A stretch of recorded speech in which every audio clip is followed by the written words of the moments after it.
आजच्या आपल्या कथेचं नाव आहे घालमेल। आज तब्बल 2 महिन्यांनी ऑफिसला जायचं होतं। दवाखान्यात तब्बल 1 महिना आणि घरी विश्रांतीसाठी 1 महिना काढल्यानंतर आजपासून परत कामावर जायचं होतं।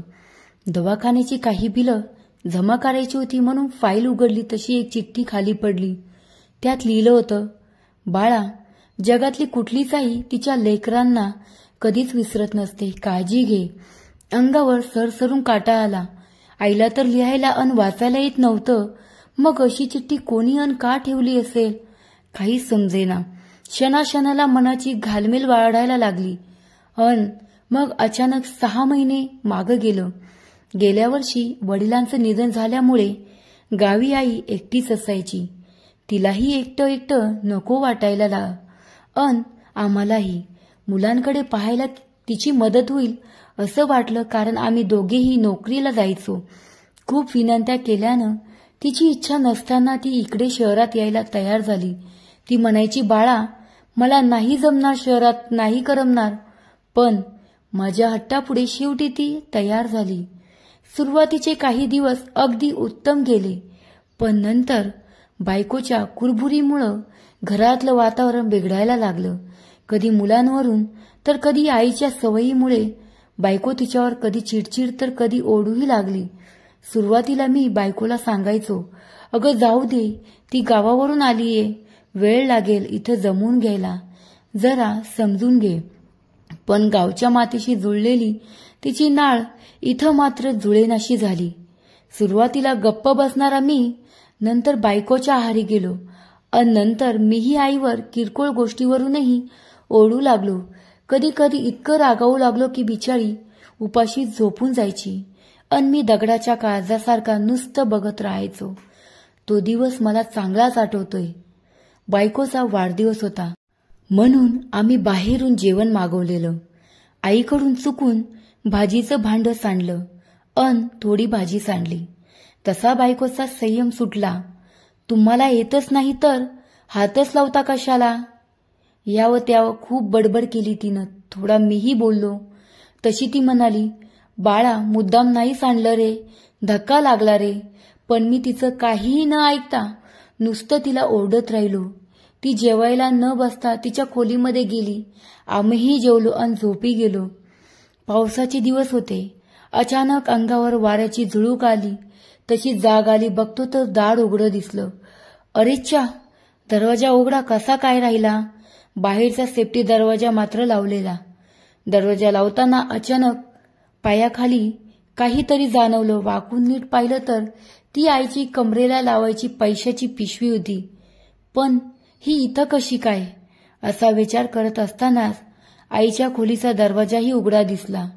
म्हणून पुढे होऊन आई आई म्हणून हाका मारला, पण आतून काहीच उत्तर आलं नाही। म्हणून आत डोकावलं तर खोलीत आई नव्हतीच। सगळं घर पालतं घातलं, कुठेहीच दिसेना। अचानक लक्ष तिच्या कपड्यांच्या टंकेकडे गेलं, जी उघडीच होती, पण त्यात आईचं कसलंच साहित्य नव्हतं। अचानक काळजात धस्स झालं, आई घर सोडून तर गेली नाही ना? तसाच पळत बाहेर आलो। अगदी चौकापर्यंत बघून आलो, पण कुठवर दिसली नाही। मग जड पावलांनी तसाच परत फिरलो। परत येईल, उद्या येईल या आशेवर वाट बघत राहिलो। पाहुण्यांचा निरोप पाठवले अन शेवटी पोलिसांकडे तक्रार दाखल केली। नेहमीप्रमाणे कळू असं उत्तर घेऊन घरी आलो। हळूहळू जसे दिवस पुढे सरकू लागले तसं जाणवायला लागलं की उगीच आपण बोललो आईला। इतके दिवस बायको बोलायची अन मग आपणही स्वतःला स्वतःची लाज वाटायला लागली। दिवसामागून दिवस जाऊ लागले। मीही नेहमीप्रमाणे ऑफिसला जाऊ लागलो। एक दिवस अचानक माझी तब्येत बिघडली। अचानक पोटात खूप दुखायला लागलं। काही समजेना काय होतंय। शेजारच्यांनी कसंबसं दवाखान्यात दाखल केलं।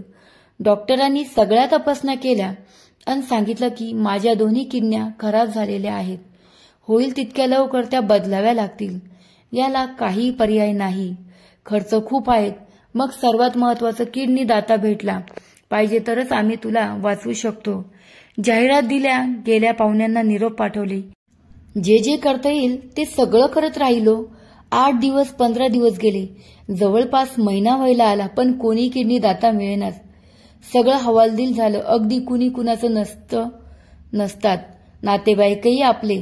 त्यावेळी मात्र जाणवलंच. आता मात्र मला समोर मरण दिसू लागलं. अन ज्या बाईला आपण त्रास दिला अन ज्यामुळे ती घर सोडून गेली, त्या आईचा तर हा शाप नाही ना सारखं असं वाटायला लागलं. अचानक डोळ्यासमोर अंधार भरून आला अन काय समजायच्या आतच मला चक्कर आली अन माझी शुद्ध हरपली. जेव्हा मला शुद्ध आली तेव्हा मला माझं शरीर जरा जाड वाटत होतं. नीट पाहिलं तर माझं ऑपरेशन झालेलं होतं. काहीच समजेना कसं शक्य झालं नेमकं. डॉक्टर राऊंडला आलेला त्यांना विचारण्यासाठी तोड उघडणार इतक्यात त्यांनी बोटानंच खुणावलं. बोलू नको, नंतर सांगतो सगळं म्हणाले. 1-8 दिवसांनी जरा बरं वाटायला लागल्यावर डॉक्टरांनी डिस्चार्ज करायचं ठरवलं. म्हणून बिल देण्यासाठी डॉक्टरांकडे गेलो. डॉक्टर आता तरी मला सांगतात का मला कोणी किडनी दिली ते. डॉक्टर म्हणाले समजेल तुला नंतर कधीतरी. आता तू बरा झालास हे महत्वाचं. जा आणि काळजी घे.